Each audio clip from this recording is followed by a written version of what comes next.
Good morning. Ina kwana? Good morning. How are you today? Ina kwana? Yaya kake yau? I feel great. Thank you. Ina cikin ƙoshin lafiya. Na gode. That's good to hear. Jin hakan yana da kyau. What time do you wake up in the morning? Wanne lokaci kake tashi da safe? I wake up at 6 a.m.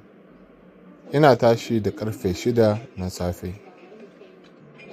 That's early. Da wuri kenan. Yes, I like to start my day early. Ina son fara ayyukana da wuri. I usually wake up at 7 a.m. Ni akasari ina tashi ne da ƙarfe 7 na safe. That's still a good time. Shi ma lokaci ne mai kyau ai.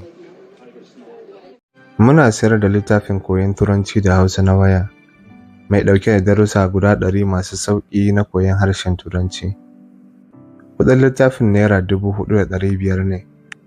Idan kuka sayi littafin za mu tura muku da littafin ta waya, sannan za mu tura muku da bidiyoyi guda 100 na darussan da suke cikin littafin.